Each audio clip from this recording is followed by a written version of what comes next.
One. It's coming a lot slower now. Okay. All right, well, we are going to go ahead and get started here. So welcome to our third installment of our webinar that we've been doing here at Resolve Physical Therapy. So our webinar today is obviously going to be on back pain. This has been something that a lot of people have requested some more information on. So we're hoping that we can provide you with a lot of good information this evening that will hopefully be helpful and kind of guide you down the right path. So just to get started, my name is Jen. I am a physical therapist here at Resolve. I've been in the physical therapy field for 16 years now. I started my career, the first 10, I was a PT assistant, and then I went back to school, got my doctorate, and I've been a PT for the last 6. And so throughout my 16 years, I have primarily practiced in outpatient orthopedics. So I have seen a lot of patients with low back pain. And hi, I'm Maddie. If you guys don't know me, I'm new around the neighborhood. Just moved to Bend in June and have been working here at Resolve part-time since like September, I think. Yeah, so we are very excited to have Maddie join the team here as well. So you guys will get to know her a little bit. She'll be presenting some of the information as well. So just going to go over a few of the objectives and things that we're basically going to cover this evening. The first one being a lot of the common diagnoses that we see in the clinic, and just kind of touching base a little bit on those. We're going to go over imaging with the spine and why it does or doesn't necessarily matter with low back pain. And the big topic of the core. What actually is the core and why does it matter in terms of having more than just abs? Then Maddie's going to cover a bunch of things on ergonomics, which is usually a pretty hot topic as well. And then we're going to go over some key stretches for flexibility and also for strengthening and a little bit of stability as well. So feel free. We do have the chat box, or we have the Q&A box as well. So if you guys have any questions, comments, things that you want to ask us, feel free. When I'm speaking, Maddie will be answering any questions that come across as well. So feel free to interact with that too. So.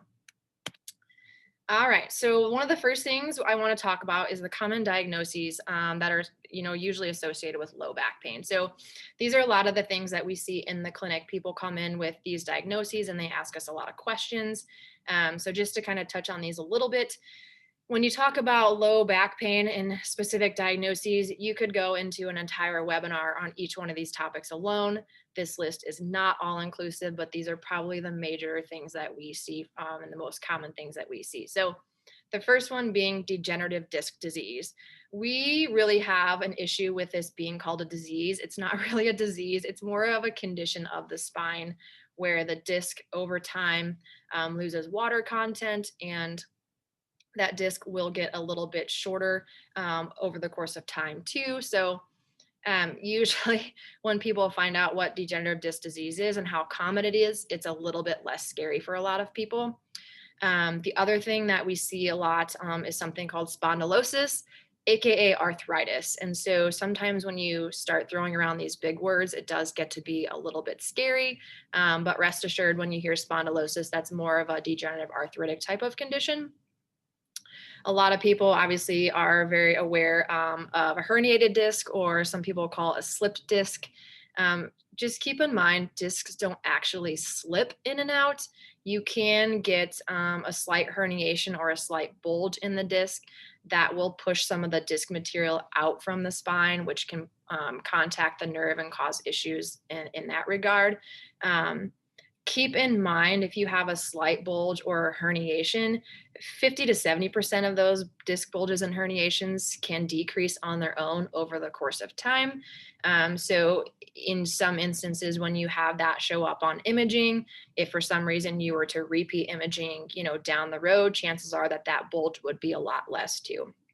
Of course, that always depends on the severity of the bulge or the herniation as well. So that's one that we see pretty commonly in the clinic. And, it's one of those things where it may or may not cause any issues either. Sciatica. Sciatica is basically just kind of an all-encompassing term that really refers to pain going down the leg. And so Sciatica can be caused by any number of things. It is a pretty generic label to put on something in terms of pain down the leg, because that can be caused by any number of things. Can be caused by the piriformis muscle pushing on the sciatic nerve. It can be caused by an actual nerve issue, meaning if there's compression on the nerve, that can give you symptoms down the leg. If you have neural tension or tightness on the nerve, you can have referred pain that goes down the leg. So sciatica is a very, very generic term. And a lot of times you have to dive far more deeply into sciatica to really figure out the root cause of it. And so that's one thing that a physical therapist is really good at too, is kind of determining the root cause of the problem. So keep in mind, sciatica is a very, very general term for something that's going on causing symptoms down the leg. Another common thing that we see is something called SI dysfunction. So your SI joint is basically your sacroiliac joint, or where your sacrum kind of touches or connects to your pelvis area. This can be cause some pretty specific pinpoint pain, kind of in the low back, in the tailbone area. So that's something that we see pretty common. A lot of times it can be caused by muscle imbalances, tightness, weakness, things like that. But that is very treatable from a physical therapist as well. And then the last thing is specific versus non-specific low back pain. So a lot of these diagnoses that I just kind of touched on are more associated with specific back pain, meaning there's something specific causing the pain, or something that we can specifically attribute to the source of the pain. Now, keep in mind, 80% of low back pain is non-specific, meaning you may have back pain, but there's not really a specific diagnosis or a root cause for the problem. You can have back pain without structurally having anything wrong in the spine too. So that's non-specific low back pain. And that's what occurs most commonly with people. So if any of you have ever had these diagnoses before, let us know if there's anything else you want us to specifically talk about with this. But like I said, these are kind of some of the big ones that we see here in the clinic, that we see most often as well. So a lot of times you can have back pain without specifically having something, structurally compromised or something structurally wrong. So pain is really complex, and especially when it comes to low back pain. Most of us will have some incidents of low back pain at some point in our life. And so it is one of the most common things that people do seek physical therapy treatment for. So let's talk about imaging. So this is another very hot topic when it comes to back pain. And so when you're talking about imaging with back pain, and again, like I said, most of us will have back pain at some point in our life. 80 to 90% of low back pain will resolve within 6 weeks. That's a well-studied subject, and we have a lot of great data that supports that as well. So that's one of the big reasons why we don't necessarily push for imaging early on with low back pain. Again, within that 6 weeks time frame. And so the thing that you have to remember about imaging is it doesn't necessarily change the outcome. And what I mean by that is that old saying of, you can't judge a book by the cover. And so when you look at imaging, when you see the image here up on the screen, and I'll kind of point it out with the mouse here, in the lumbar spine here, you can kind of see right here where I'm pointing, there's a little bit of a disc bulge there. You come down one level, there's a little bit of that degenerative disc disease here with a little bit of a disc bulge here. And so when you're looking at imaging, it's pretty common to see abnormalities pop up. So for example, if you're in your 20s, there's a 37% chance that you could have degenerative disc disease or have that show up on an MRI. When you're in your 30s, that number jumps up to 52%. And then when you're in your 40s, there's a 68% chance that you're going to have some sort of degenerative disc disease of the spine. Degenerative disc disease is kind of like getting gray hair. It's really something that happens to most people. And so when you talk about imaging with back pain, you can put people in an MRI machine and see these images pop up. And you may see an image that pops up and you're like, man, this person looks like they're in a ton of pain. They're probably, really debilitated. They probably have a hard time getting around. This person may be a high level athlete that has zero pain.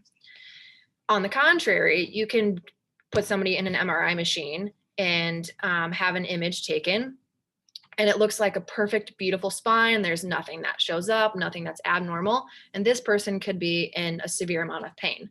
And so when it comes to imaging with back pain, you can't always correlate an image with how a person is going to feel. So as a physical therapist, when we are examining a patient, we're looking for things that we call red flags. So things that we pick up on during our exam that we think warrant immediate imaging. If we think that there's something more serious happening that requires, a far more serious intervention. And so we screen for all those red flags. That's what we're looking for. But again, for the most part, it's not typically recommended within the first 6 weeks. And the thing to remember too is you are not your image. And so again, how your image looks has nothing to do with how you actually feel. So as a physical therapist, we treat you based on your symptoms. We don't necessarily treat you based on your image. And so that's an important thing to keep in mind with back pain, because we do have a lot of patients that come in that are really insistent on getting an x-ray or an MRI, and it may just not be necessary. And so, again, we will screen for those things. We'll recommend it when we feel it is necessary, but for the most part, it doesn't necessarily change how we specifically treat you. So I know Jenny McAteer, she's the other physical therapist in the clinic. She was treating a patient with a pretty severe history of low back pain, had seen multiple, PTs, chiropractors, doctors, and was told that he needed to have spinal surgery. And she had done a thorough history with him and found out that he had fallen on the ice a couple years prior.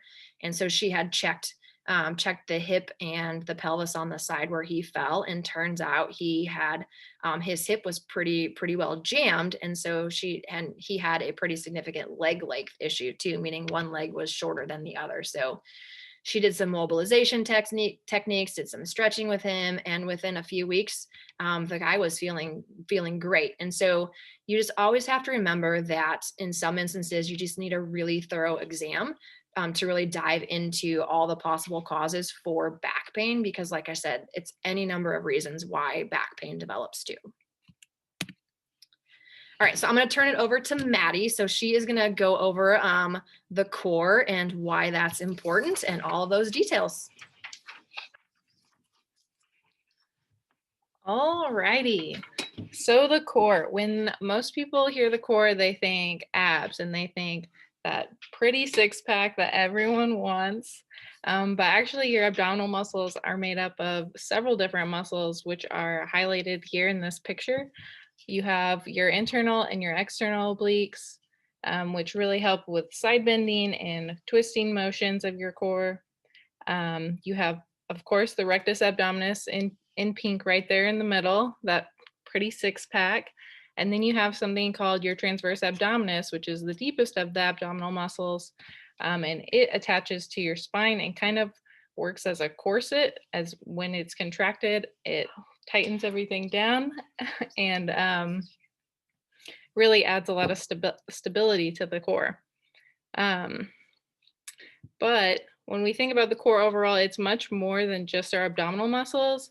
We can think about our back muscles and our glutes and our diaphragm and our pelvic floor. And they're all working together to help control our trunk in space. So why is the core so important? I talked a little bit about stability. And there's a well-known PT named Mary Massery, and she has the idea of thinking about our core and our trunk as a Coke can. So you can see here kind of her thought process. And the idea behind it is that a Coke can, when unopened, is really hard to crush or change its shape. But as soon as it's open, we can smash that can no problem, right? And so we know that it's not the aluminum that makes up the can that makes it strong. It's actually the pressure inside of it that gives it that stability. So as you can see in the in the picture, our vocal folds and our glottis are what make up the top of the can. Our pelvic floor make up the bottom of the can, and our diaphragm right in the middle. Um, so we want to contain, or we want to manage the pressure in our thoracic cavity and our abdominal cavity to allow that pressure to be greater than the pressure we place on our spine. Um, and so usually in most healthy people, our folds, our diaphragm, and our pelvic floor are working great. I mean, we don't usually have problems swallowing, breathing, with continence. So usually the hole in our can that allows the pressure to go down is a weak core, or one that has low endurance and can't keep up with the demands that we place on our spine. Um, and why it's so important is because we want that stability of our spine to do things like balance and our posture and lifting things and pushing objects. We need to have a stable base, a stable trunk to be able to actually complete those actions. So now we're going to talk about some ergonomics, and these lovely photos are of what not to do. Um, so on the far right, you can see me totally sway back and have that um, that terrible posture. Gosh, that's ugly to look at. But what that's bad because we're placing all that extension on our back and we're loading it. And what we're trying to do is get the weight of that box in between our feet. And so it makes it easier on our muscles, but we're putting a lot more stress on our non-contractile tissues, which is a lot of what gets injured in non-specific low back pain. It's those ligaments and um, those muscle strains, or those things that we're putting too much stress on. The middle picture is when people often like go to pick up objects or place them, they do this reaching motion, and they add so much more load to their back that way and require so much more effort, when you can just step a little bit closer or carry the object a little bit closer. And then the far left is a classic, especially if you're a mom or you're picking up your kid. You just kind of pop that hip out and let them rest right there. And again, you're gonna relax a lot of the muscle use, but put all that stress on those non-contractile tissues. And especially we get in such a pattern of doing it one-sided, and then it's just repeated motion to that one side, which isn't healthy for the spine. This lovely diagram kind of gives you a nice visual of how much stress is placed on your low back on common things that we do. And you can see on the far right, our risk of injury gets higher and higher with these things. So if we are picking up a 20-pound weight, which isn't much, but if we're doing it 20 inches away from our body, that's such a bigger lever arm, that it's going to place so much more stress on our low back, and it's going to require either a lot more recruitment from our core to maintain that stability, but more likely it's going to put that extra stress on those non-contractile tissues. So definitely bending over, picking up heavy objects. I mean, you can see that terrible arch in his back. It looks terrible, but everyone does it all the time. But if we were to just squat down, step closer to the box, we're going to reduce that load a lot more. Okay, these are some of the main tips to keep in mind when we're lifting objects. I kind of already talked about it, but keeping the object close to your body. Like you can see in this little diagram, it's such a bigger lever arm, this red dotted area, that it's gonna increase the force so much more. So it's so much easier to hold something close to our body than to hold it out in front of us. Also, we should try and push and slide objects when you can. I mean, if you don't have to directly load your back, especially if you're already having back pain, why do it? It's going to be easier and it's going to reduce your risk of injury for sure. Also, a huge one is to not twist when you're lifting objects. You don't want to pick up and load your spine and then twist it. That's when a lot of people injure, is when they're flexed and they're twisting. Um, so what you want to do is just turn your whole body, and it's really simple, but it's really hard to get into a pattern of doing that. But it will really allow you to take off that load from your spine, if that makes sense. Again, we want to engage our core, very important for the stability of our spine. And we want to breathe through the motion. So like I said, those vocal cords, the diaphragm, the pelvic floor that are all usually very healthy in us, they're working together to help maintain our abdominal stability and that pressure in there. And if we hold our breath, we kind of change the mechanics of that. And we put ourselves at a disadvantage. So we want to make sure we're breathing throughout the motion and not bearing down. So not bearing down is really important. It's kind of the same thing as holding your breath, but it's a little different. And it's just going to push extra force through your pelvic floor, and we don't want that either. Also, lifting with your legs and like squatting down to the object you're trying to lift. Don't bend or stoop or try and lift with your arms. Again, that's just an increased lever arm, and it's really gonna put you at a higher risk for injury, like we saw in the diagram a second ago.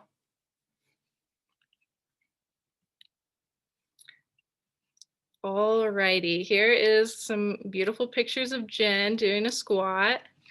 You can see this middle picture in the middle. Jen is maintaining the natural curve of her spine. And she's getting a lot of her motion from her legs here. This picture, she has her back kind of arched. It's kind of putting that lumbar spine in some flexion or some extension. And that's not what we want. So the spine naturally curves. Your lower back kind of curves in, and then your thoracic spine, or kind of near your scapula, your shoulder blades, kind of curves out, and then your neck kind of curves back in. And that's the natural way that your body is shaped, and it helps kind of reduce the force straight through those vertebrae. So we want to maintain those, that natural curve, and we shouldn't have like a straight spine. We want those natural curves to kind of help decrease the load directly. So you guys can go ahead and tell us what things increase your back pain. I think Jen's answering away over there. Okay, sitting is huge these days. Everyone is working from home. Everyone does a ton of sitting. I know I'm guilty of it. I'm sitting all day long, and I catch myself all the time kind of hunched over, looking at my screen, looking down. And when we have low back pain, we want to sit with our feet flat, with our hips and knees at 90-90. See, I just had to adjust my own posture because I caught myself. And another thing we can do is we can try a lumbar roll, which you can see in this picture right here. Or if we don't want to get a fancy lumbar roll, we can just roll a towel and kind of put it in the base of our low spine. And that again is kind of going to force us into that natural curve of our lumbar lordosis is what it's called. And that's going to help reduce the stress on our spine. So sitting in a chair usually puts our lumbar spine in a bit of extension, and this will just kind of push it and get that natural inward curve like we want to see, and help reduce the load on that non-contractile tissue that so commonly gets hurt.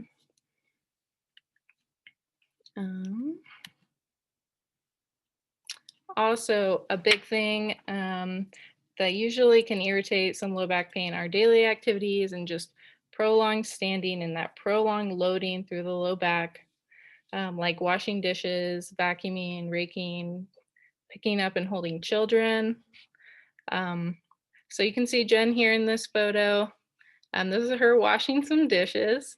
Um, but what she's doing is propping up her foot on the inside of a low cabinet.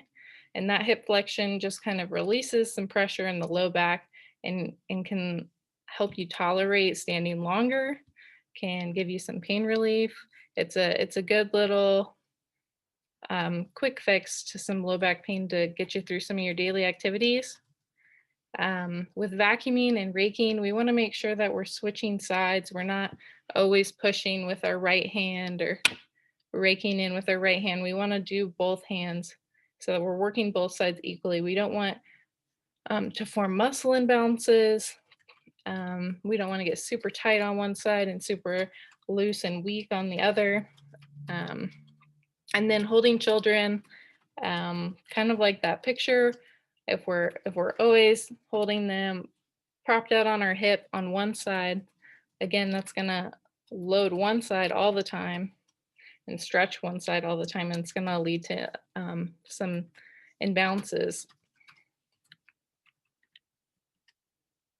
Okay, guys, we've made it halfway there. Um, if you have any questions or comments right now, feel free to drop them in the chart or the Q&A. And then we'll get into some stretches and some strengthening exercises.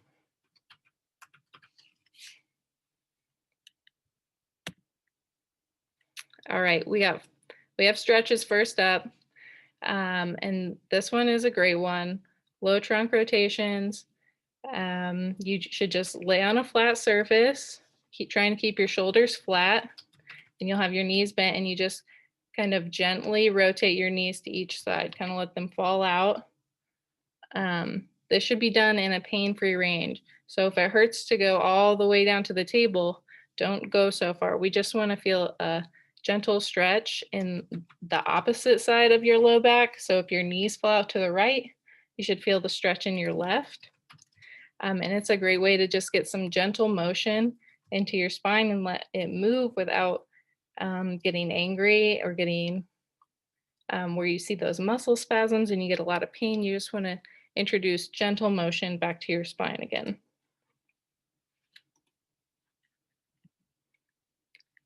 Okay, this next one is the knee to chest stretch. So as you can see, you just lay down and you gently pull one knee into your chest. This is going to stretch out your glutes and your low back on that same side that you're pulling the knee to your chest. We want to typically hold stretches for about 20 to 30 seconds to get some tissue elongation. And then we always want to avoid sharp, shooting, painful movements. We want these to be just a gentle stretch. If it's sharp or shooting, just stop. They're not helping. This is not a no pain, no gain kind of situation. And that's why most PTs really don't like that saying. This isn't a spot where you want to push through the pain. Okay, piriformis stretch.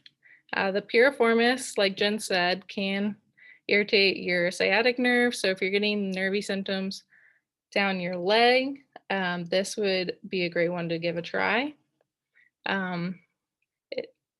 So you just lay on your back and you have one knee bent, and then you cross the opposite ankle over. And you can kind of start with your foot further away. Jen has hers pretty close to her bottom there because she's so flexible. But you can start with your foot further away and slowly slide that foot back towards your bottom till you feel a good stretch. But you should be feeling it in your glute area. And that's a little external rotator of your hip that gets really tight on a lot of people. Another option for this is if you're not feeling the stretch at all with that, you can go ahead and reach behind that bent knee and lift it off the table and kind of pull it towards your chest. and you'll feel a stretch then for sure. Okay, hip flexors. These get tight all the time when we're sitting, and we sit so often these days. Um, so this one is a great stretch. So this version, you kind of sit at the very edge of your bed or a firm surface, um, and you're gonna bring one knee up to your chest and slowly lay backwards, letting the other leg hang off. You should feel a big stretch in the front of your thigh. Um, and again, if it's sharp or shooting, back off. We don't need to go there just yet. Um, but these are really great if you sit all day. Just take a 5-minute break, do these a couple times. And we really want to hit the hip flexors because they attach to our pelvis and they rotate our pelvis forward, which is going to make our back arch more. And again, it's changing that natural curve of our spine, and it's changing the loading that we do every day. Another stretch for the hip flexor is to do it in half kneeling. So this is a good one. It could irritate your knee if you get a little pain with just kneeling on the ground, but you could always throw a cushion or a pillow under there just to soften that surface. But you start half kneeling, and then the key step right here is to rotate your pelvis backwards. So you kind of want to act like you're tucking your tail. And if that's hard to just like initiate, you can think about arching your back a lot and then doing the opposite and really tucking that in. And then you'll shift your body weight forward, kind of like you're lunging. And what we're doing is we're kind of rotating our pelvis to take up the slack of that muscle so that we don't have to lunge so far. Because when we lunge so far, we're going to end up arching our back a whole bunch. And that's not going to be very helpful. It's probably going to be painful. So we really have to rotate that pelvis backward before we start it. Okay, last one here is hamstrings. So this is an easy one. We're sitting most of the time working. Just you can prop a leg out. So keep one leg straight. Then you want to try and keep that natural curve in your back and just start to lean forward towards your toe. And you should feel a big stretch on the back of your thigh. And then if this is still painful, some people just can't get that pain, or they can't get their back to stay with that natural curve. They end up rounding it and then it causes them pain. You can also do this laying down with a strap.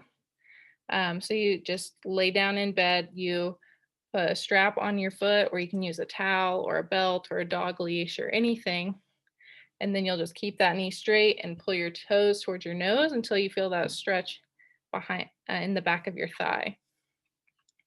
And this one, again, is kind of like your hip flexor. It's on the opposite side of your pelvis. So if your hamstrings are tight, they're going to try and rotate your pelvis backwards and throw that low back into extension. And again, throw off our normal mechanics.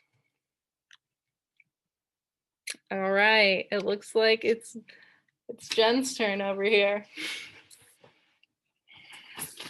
All right, so hopefully some of those stretches make sense to all of you. A lot of those are pretty common and in most instances are applicable to a lot of people. So that's why we chose to talk about those particular stretches. Plus it also hits a lot of the major muscle groups that we see a lot of tightness in.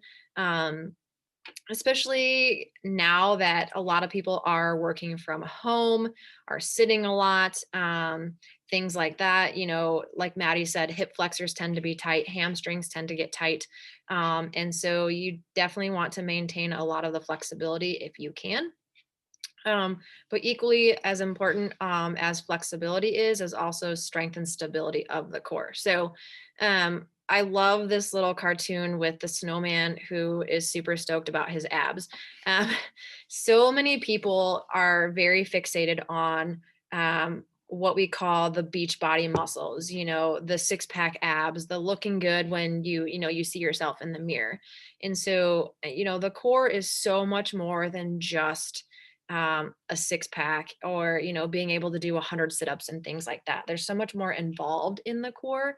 Um, and so the next few exercises that I'm going to talk about are ways to really strengthen the core.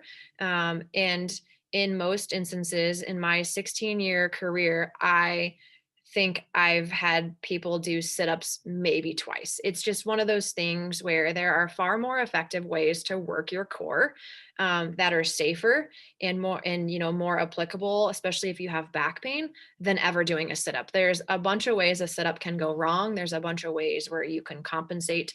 Sometimes people will pull on their head and their neck. People will use their hip flexors. And so we're going to go through a few exercises here as well to really isolate the core and kind of work total core, not just on six pack abs. Okay, so the first one, and again, another thing to consider too is when you have back pain is the importance of exercise and the importance to stay moving. The old nuance used to be, when you had back pain or a back injury, bed rest. Just lay down, take it easy. Well, now we know that's one of the worst things that you can do. And so sometimes when you have back pain, just a simple walking program, just getting up and moving more frequently, can be incredibly helpful for managing the back pain. But the other thing that's really crucial is figuring out how to engage your abdominal muscles. And so this is actually something a lot of people really struggle with. And so when you consider the core, you look at what we call the six pack muscles. If you peel away that layer of muscle, underneath that is something called your transverse abdominis muscle. And that we equate to being your body's natural corset. It literally looks like a corset where it wraps around from the front all the way around to your spine. And so that particular muscle is very important in what we call abdominal bracing.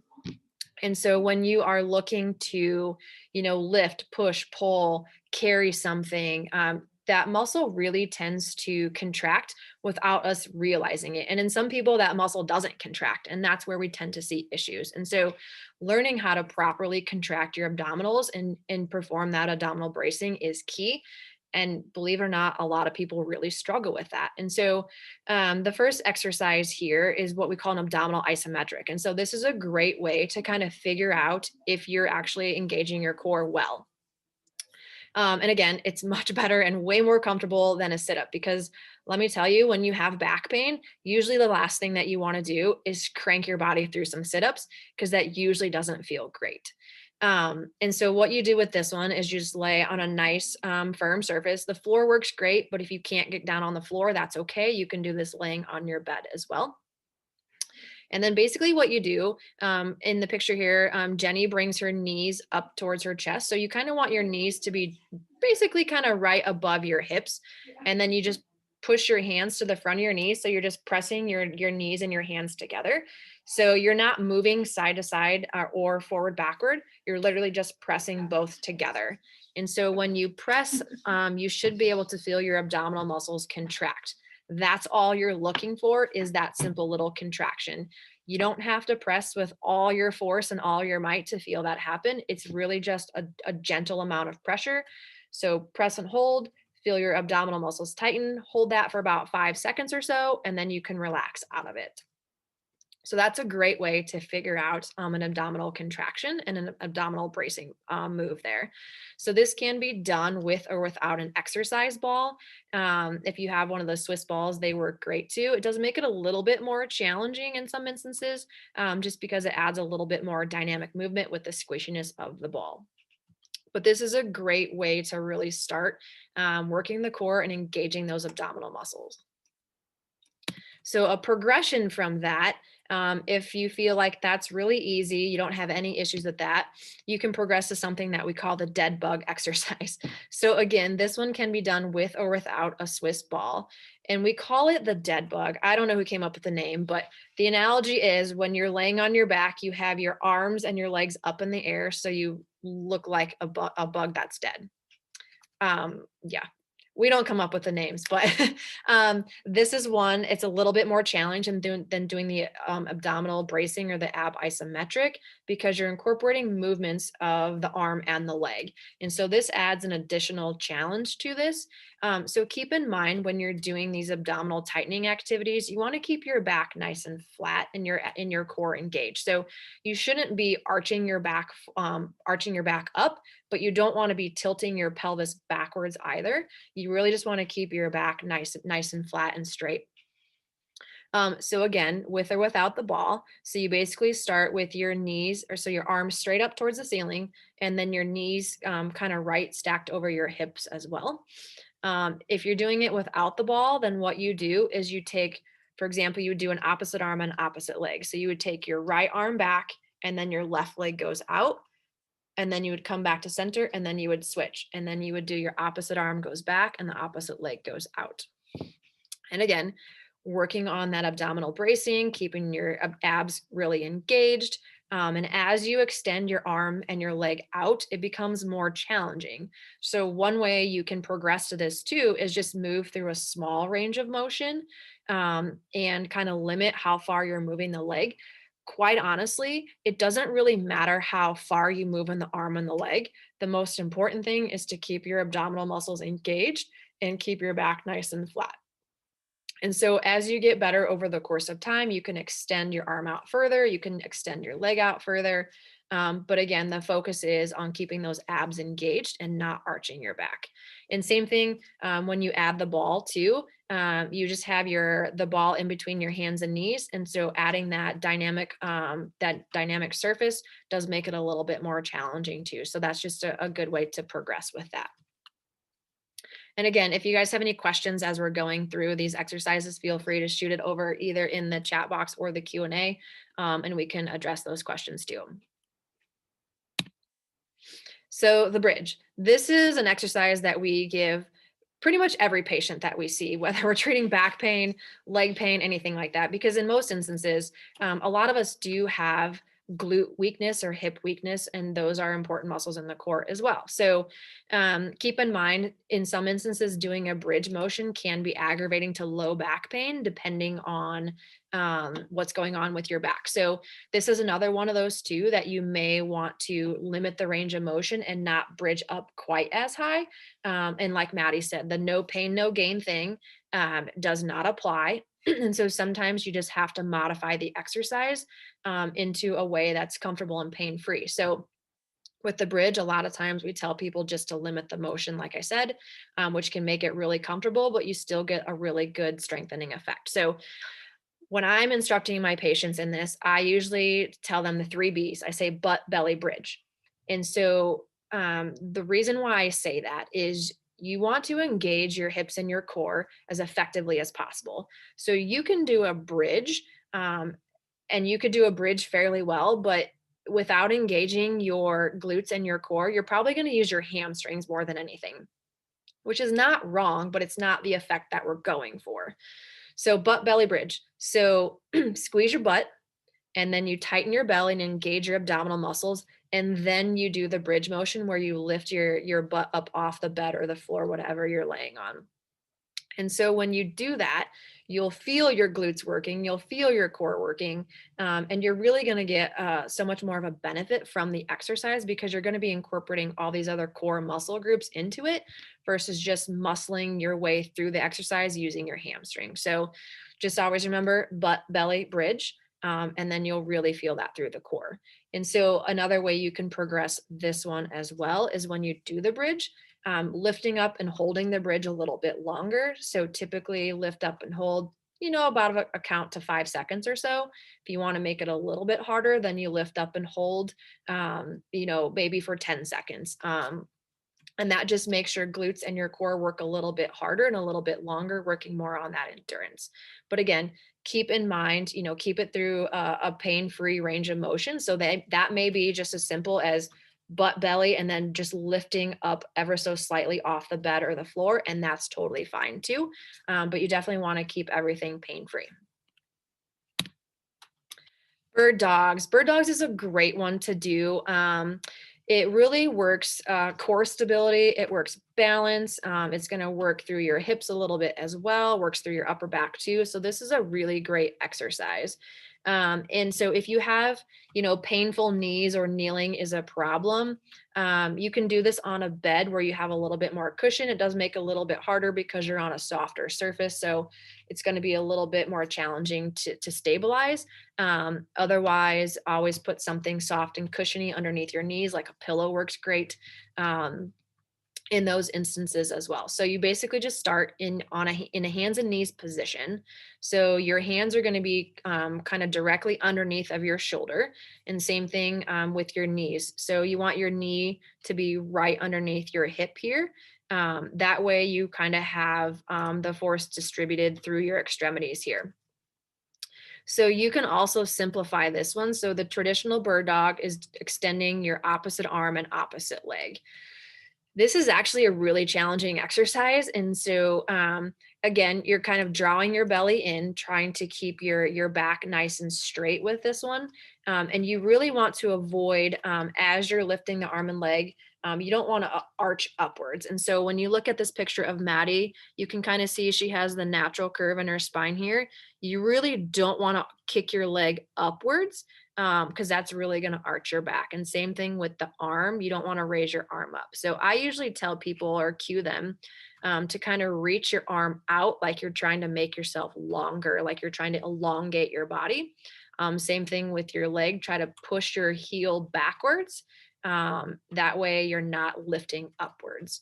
And again, this can be a pretty challenging one for balance. And so a way that you can modify this as well is do one or the other. So get in the hands and knees position and just reach opposite arm, or alternate and do, opposite leg. You don't have to do the arm and the leg either. So you can certainly modify this to meet your needs, and to what is what is comfortable for you as well, and then progress to doing the opposite arm and opposite leg too.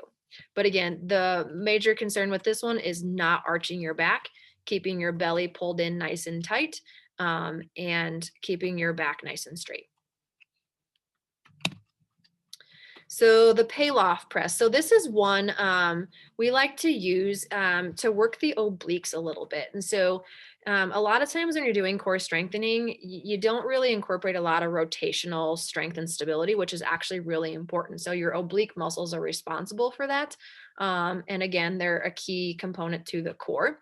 So this is a great exercise where you can work that rotational stability without actually rotating. So we call this an isometric exercise, because you're making the muscles work, but you're not actually making them go through a twisting motion. So this one requires a resistance band. And so it's a pretty cheap piece of equipment. A lot of people have these in their home already. And basically what you do is you just anchor the band out to the side. This band I actually would have anchored a little bit higher, just so the band is kind of right at chest height. And then basically what you do is you hold on to the band. And so the band and your hands are kind of right at your sternum or right in the middle of your chest. And so you want to step out away from the band so you have a decent amount of resistance. But again, so you're not straining to actually do this one. So a little bit of tension on the band, and then you get a little bit better view of the picture on the right. And so a little bit of tension on the band. You start with your hands in the center of your chest, and then all you do is you just take your hands and you push straight forward, and then you come back in. So as you push straight forward, that band is going to want to rotate you to the side. And all you do is you basically counteract that force, and you just keep your hands right at the center of your chest as you're pushing forward and backward. Again, isometric exercise, those types are usually really comfortable for people to do, even with low back pain. And again, this is a great way to work that rotational control and stability. So I usually have people face one direction, do their reps of it, and then spin around and then do the same thing facing the opposite direction. That way you work both sides. And again, a lot of times with all these strengthening exercises too, slow and steady. moving slower is always key when you're doing strengthening. You're going to allow those muscle groups to really fire and really work the slower that you move. So you just don't want to be, pumping through these exercises really quickly. So slow and steady as you do all the strengthening things. And the good old plank. Everybody loves planks. Almost everybody anyways. So planks are, again, sometimes a more challenging exercise for people to do. As you can see in this picture, when you're doing a traditional plank on your forearms, you want your elbows to be directly underneath of your shoulders. That way you reduce the strain on your shoulder. Same thing with your feet. You can have your feet a little bit wider, like hip width apart or shoulder width apart. That gives you a little bit more of a stable base when you're doing a plank. And again, you want your back to be relatively straight. You don't want to see an excessive arch in your back or what I call like a saggy belly. You want to keep everything really engaged. So contract the core, keep your back straight. And when you're doing a plank, basically you just kind of want to think about tightening everything that you can think of. So keeping your back straight, kind of squeezing your glutes, tightening your quads, all those different things is going to make you more stable as you do a plank. Now, planks are not everybody's cup of tea. And so there are a bunch of different ways that you can modify a plank. So let's say, for example, you have shoulder pain or wrist pain, or, you just don't like being in that position. Sometimes people who have Achilles issues or, calf issues, just don't like that position. Or if you have, like a bunion on your toe and you don't like your toe being cranked backwards, there's a bunch of different ways that you can modify a plank. And so one of the ways that you can do it is getting up off the floor. And so if it's too uncomfortable or too aggressive to do a plank on the floor, then what you can do is just kind of get yourself from a flat position to an angled position. And so I will have people take a solid chair, push a chair up to the wall, and then do a plank on a chair. So that gets you from that flat position where you have a lot of pressure through your arms, gets you a little bit elevated, which can be a little bit more comfortable too. And so just propping yourself up from that lower position to a little bit of a higher position can be helpful as well. You can always do a plank drop down onto your knees instead of being on your toes. That's a great modification to do also. And it does, like Maddie talked about, it shortens the lever arm in your body. So that does make it easier to perform that as well. So again, some of these exercises are, just things that have to be modified to meet your particular needs, but usually there's a way that you can do that to make it more comfortable. Okay, so anybody have questions on the exercises that we covered? If you do, shoot those over to Maddie, either in the Q&A or the chat box. But again, when it comes to back pain and exercise and things like that, the most important thing is you want to move in whatever way that feels most comfortable. Some people do well with biking, some people do well with walking. And sometimes when you're doing specific core strengthening exercises, you just have to choose what's appropriate for you. If you're in the situation where you're not sure what's appropriate for you, a PT evaluation would probably be a good thing for you to go through. And so, like I said, a lot of times when you have, whether it's specific back pain where there's a certain pathology tied to it, or you have non-specific back pain, you can treat as a therapist, you can see 10 different patients in a day with back pain. 10 out of 10 of those people are going to present differently. And so having more of a structured or a tailored program that meets your particular needs can be incredibly helpful. And so what we want to do today is offer you, since you guys are so gracious to hang out with us after a long holiday weekend with an upcoming holiday weekend, we want to offer a back to health evaluation. So what this would consist of, we look at your leg length to see if there's anything going on with the SI joint, like we talked about. We would do some core strength testing. We would look at your mobility, your flexibility, look at ergonomics, things like that. And then we assess soft tissue, typically doing some soft tissue mobilization type things. And so we are offering that if you are interested in coming into the clinic and having us do a thorough evaluation and examination on you to kind of determine and give you some more specific things for you that's going to better help you down the road to feeling better. We are offering the Back to Healthy Eval for $100, which is a significant discount. And so we wanted to offer that to everybody who is interested. If you feel like having an evaluation would be beneficial, or if you want to further discuss any concerns or any issues that you're having as well. Especially if you've never had physical therapy before. Sometimes people are very hesitant about physical therapy because they're not sure what it entails. But keep in mind when we do a PT evaluation, it's very much tailored to how you're feeling, what your complaints are, and we kind of dive into a lot of different things, looking at the examination and determining an appropriate sort of treatment plan or path for you to go down in terms of getting back to feeling better. So for that as well, if for the first 3 people who choose to sign up for the Back to Health evaluation, we are also going to include a 30-minute massage from Kirsten Anderson at Epic Wellness. She is phenomenal. All of our patients that see her just absolutely love her. She is sweet as can be. So if you are interested in the Back to Health evaluation and you're one of the first 3, then you will get a free massage too. So if you're interested in any of that within the next 7 days, again, it's a $200 value. So you're basically getting it for half price. You can either call us in the office here, our number's on the screen. If you want to go to our website, you can go to resolveptbend.com, and there's a link in there where you can click on request appointment, and then you can send that over to us and we will contact you to get that set up. As well, you can always email us at resolveptbend@gmail.com and we can coordinate things with you as well. So feel free to reach out to us if that's something that you're interested in. We would love to speak with you and do an examination and kind of figure out a great path for you to get down to feeling a lot better too. So hit us up either one of those ways if that's something that's interesting to you. And again, if you guys have any questions, feel free to send those over as well.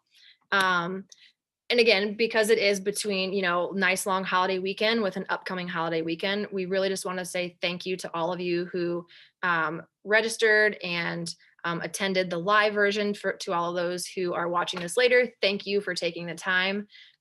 We always love doing the education for people. And so we are big proponents of teaching our patients how to move better and in turn how to feel better as well. So again, feel free to reach out to us with any questions, concerns, if you're interested in that evaluation, and let us know if there's any feedback that you have for us or any other questions or concerns. So on behalf of myself and also on behalf of Maddie, thank you so much for spending the evening with us, and we hope to hear from you.